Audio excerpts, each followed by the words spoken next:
अस्सलाम वालेकुम to everyone. इस वीडियो में हम क्लास 7th सब्जेक्ट मैथमेटिक्स के चैप्टर 11 की एक्सरसाइज 11.1 को कंटिन्यू करेंगे, जिसका आज हमें क्वेश्चन नंबर 5 करना है। जैसा कि आप सब जानते हैं, इस एक्सरसाइज में टोटल 8 क्वेश्चंस हैं। तो 8 क्वेश्चंस में हमने ऑलरेडी पहले 4 क्वेश्चंस को पहले 3 वीडियो में सॉल्व किया है। तो आज हम करने जा रहे हैं इसी एक्सरसाइज का क्वेश्चन नंबर 5। तो फिर चलिए स्टार्ट करते हैं इसी एक्सरसाइज का क्वेश्चन नंबर 5। तो क्वेश्चन नंबर 5 कह रहा है यहाँ पे, the area of square park is same as of rectangular park. If the side of square park is 60 meters and the length of rectangular park is 90 meters, find the breadth of rectangular park. Question बहुत ही ज्यादा easy है। Question को समझिए अच्छे से, उसके बाद question को सॉल्व करना है। पहले क्वेश्चन देखो, क्वेश्चन क्या रहा है यहाँ पे, the area of square park and area of rectangular park. The area of square park is same as of a rectangular park. एक रेक्टेंगुलर पार्क है यहाँ पे और एक स्क्वायर पार्क है। सपोज ये वाली पार्क जो है, इसको हम मानेंगे ये है हमारी स्क्वायर पार्क, और ये वाली पार्क जो है, इसको हम मानेंगे ये है हमारी रेक्टेंगुलर पार्क। ठीक है। तो क्वेश्चन में कह रहा है इन दोनों का एरिया क्या है, बराबर है। जितना इस स्क्वायर पार्क का एरिया होगा उतना ही इस रेक्टेंगुलर पार्क का भी एरिया होगा। उसके बाद क्वेश्चन में क्या है, if the side of square park, अगर इस स्क्वायर पार्क का साइड यहाँ पे 60 मीटर्स है, हमें पता है स्क्वायर पार्क के सभी यहाँ पे साइड्स क्या होंगे, इक्वल। जितना ये होगा उतना ये वाला और ये वाला भी। और ऐसे ही यहाँ पे क्या है, the length of rectangular park, ये जो रेक्टेंगुलर पार्क है इसकी लेंथ यहाँ पे 90 मीटर्स है, लेकिन ब्रेडथ हमें पता नहीं है, ब्रेडथ को हम यहाँ पे मानेंगे b। ठीक है। Find the breadth of rectangular park, हमें इसकी ब्रेडथ निकालनी है। बहुत ही इजी क्वेश्चन है। पहले देखो गिवन क्या है, वहां पे गिवन लिखेंगे हम सोल्यूशन में। सोल्यूशन में जो भी पहले गिवन होगा वो हम नोट करेंगे। यहाँ पे गिवन है, यहाँ पे स्क्वायर पार्क का साइड 60 मीटर्स है और रेक्टेंगुलर पार्क की लेंथ 90 मीटर्स है, और रेक्टेंगुलर पार्क की ब्रेडथ क्या है यहाँ पे, वो हमें पता नहीं है, वो निकालनी है, उसको हम मानेंगे यहाँ पे b।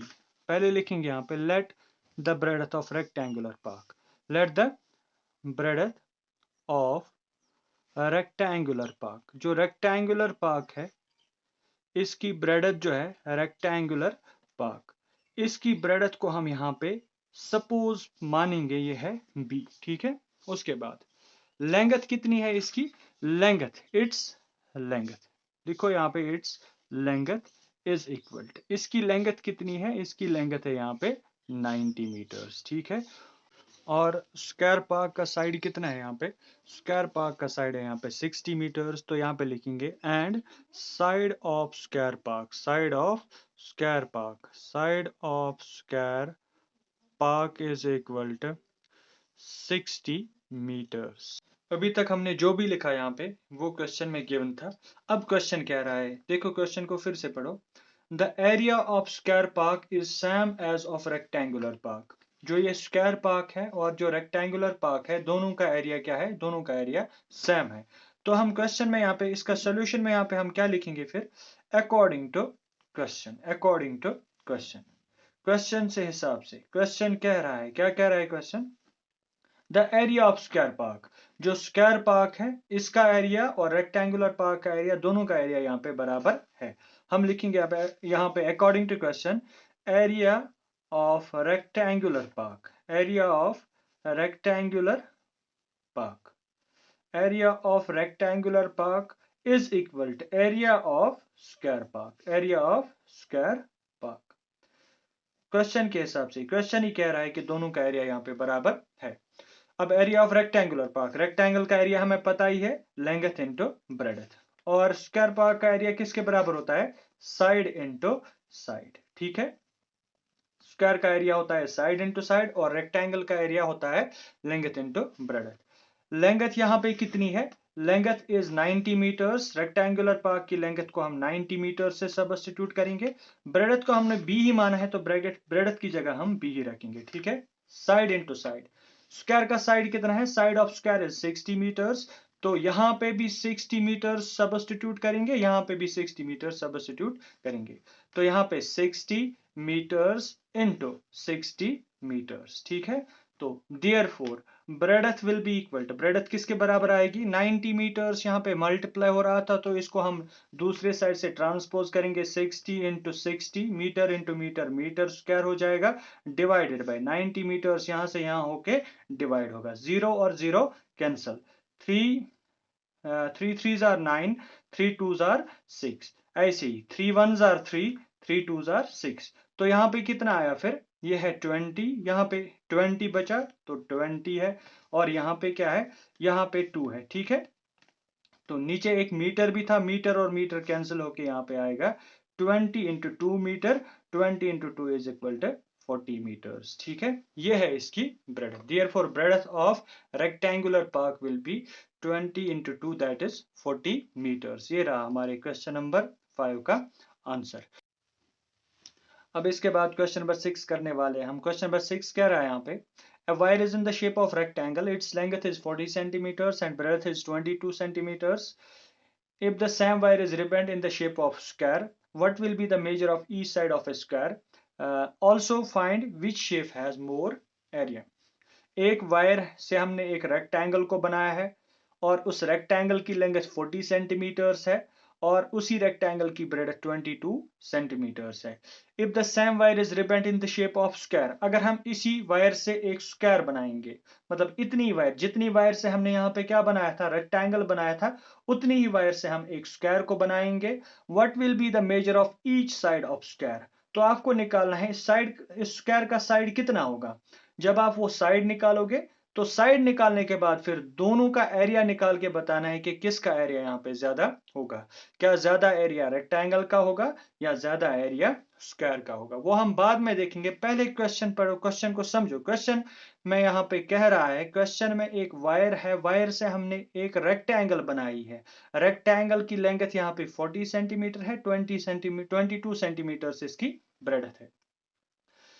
तो इसका टोटल पेरीमीटर कितना होगा, अगर आप इसका पेरीमीटर निकालना चाहोगे, इस रेक्टेंगल का पेरीमीटर निकालना चाहोगे, वही होगी ना टोटल लेंथ ऑफ वायर, क्योंकि जो पूरी यहाँ पे वायर आपने ली है, वायर की मदद से ही आपने इस रेक्टेंगल को बनाया है।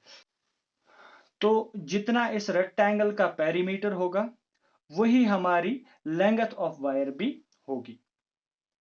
आप क्या कह सकते हो फिर यहाँ पे, आप क्या कंक्लूड कर सकते हो इस क्वेश्चन से, क्वेश्चन से आपको ये यहाँ पे समझ आता है कि ये दोनों जो है ना, दोनों फिगर्स, दोनों शेप्स जो है, ये हमने एक ही वायर से बनाई है।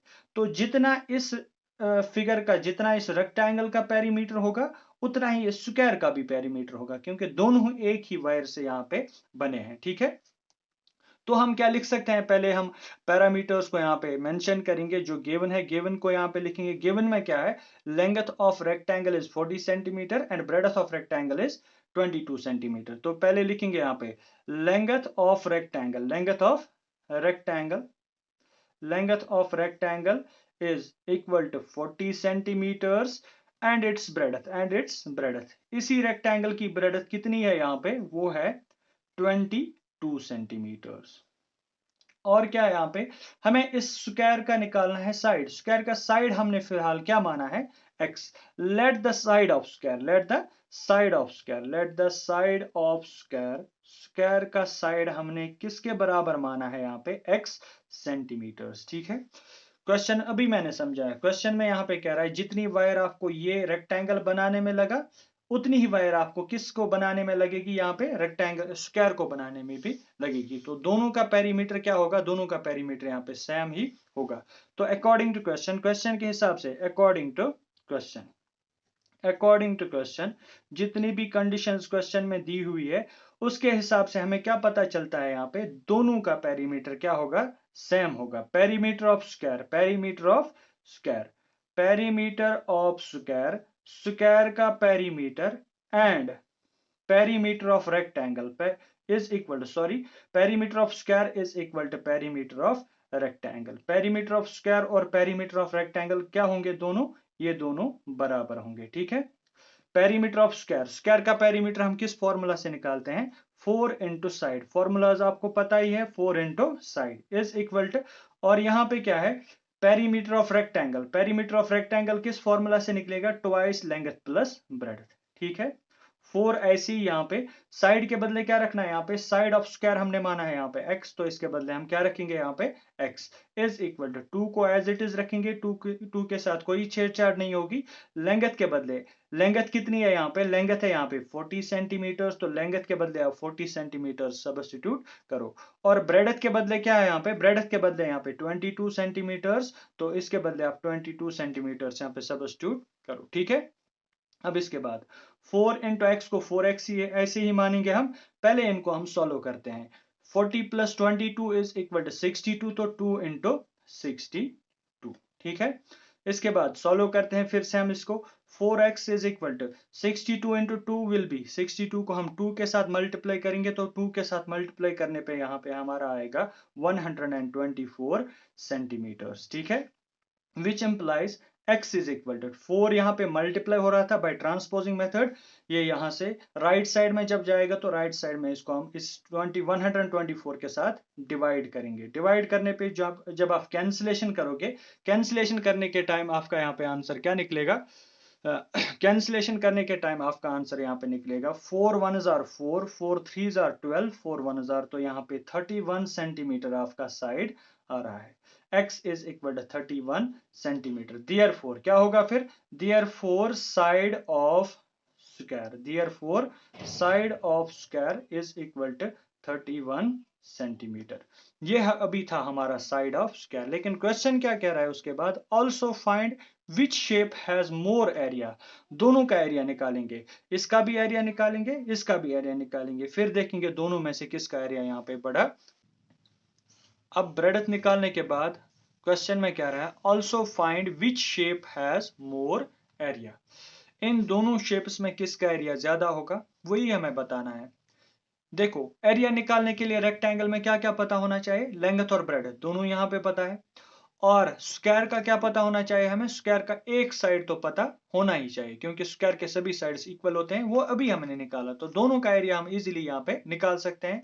दोनों का एरिया निकालेंगे, फिर लास्ट पे हम कंपेयर कर सकते हैं कि किसका एरिया ज्यादा है और किसका एरिया कम है।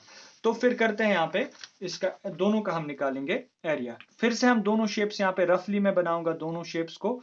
पहली शेप क्या थी यहाँ पे, रेक्टेंगल।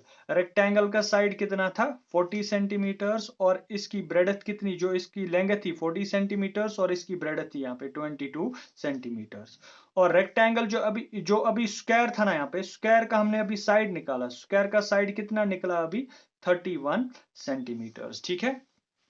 अब देखते हैं दोनों का एरिया निकाल के किसका एरिया ज्यादा आएगा और किसका एरिया यहाँ पे कम आएगा। तो देखिए यहाँ पे नाउ, अब निकालेंगे हम now area of square, area of square. Area of square निकालने के लिए कौन सी फॉर्मूला है, side into side, side into side. Side कितना है यहाँ पे, स्क्वायर का साइड है 31 सेंटीमीटर, तो 31 सेंटीमीटर्स को हम 31 सेंटीमीटर्स के साथ ही मल्टीप्लाई करेंगे। जब हम इनकी मल्टीप्लीकेशन करेंगे यहाँ पे 31 इंटू 31, आप मल्टीप्लाई करो अच्छे से, आप कैलकुलेटर का यूज भी कर सकते हो या फिर आप रफली इसकी मल्टीप्लीकेशन करो। जब आप मल्टीप्लीकेशन करोगे तो मल्टीप्लीकेशन करने के बाद आपका आंसर आएगा 961 centimetre into centimetre is equal two centimetre square, ठीक है। तो स्क्वायर का एरिया कितना आया, स्क्वायर का एरिया आया 961, ठीक है। इसके बाद also area of rectangle, area of rectangle, जो रेक्टेंगल है इसका भी एरिया निकालेंगे। रेक्टेंगल का एरिया निकालने के लिए कौन सी फॉर्मूला है, रेक्टेंगल का एरिया निकालने के लिए फॉर्मूला है लेंथ इनटू ब्रेडथ। लेंथ कितनी है यहाँ पे, लेंथ है यहाँ पे 40 सेंटीमीटर्स और ब्रेडथ है यहाँ पे 22 सेंटीमीटर्स। इनकी मल्टीप्लिकेशन भी आप करो खुद से रफली, इसको आप रफ पे ट्राई कर सकते हो। तो रफ पे जब आप ट्राई करो 40 into 22 will be equal to 880 centimetre into centimetre will be centimetre square. तो एरिया हमने निकाला यहाँ पे रेक्टेंगल का भी और एरिया निकाला स्क्वायर का भी। क्वेश्चन क्या कह रहा था, क्वेश्चन देखो, क्वेश्चन में कह रहा था also find which shape has more area. दोनों शेप्स में ज्यादा एरिया किसका होगा, तो दोनों शेप्स में ज्यादा एरिया किसका है यहाँ पे, एरिया ऑफ स्क्वायर निकला 961 सेंटीमीटर स्क्वायर और एरिया ऑफ रेक्टेंगल निकला यहाँ पे 880 सेंटीमीटर स्क्वायर। तो किसका एरिया ज्यादा है? वो यहाँ पे स्क्वायर का ही है, क्योंकि स्क्वायर का है 961 880 से तो बड़ा ही है। तो हम लिखेंगे therefore area of square is greater. Area of square is greater. यहां आप लिख सकते हो area of square is more than the area of rectangle. ठीक है,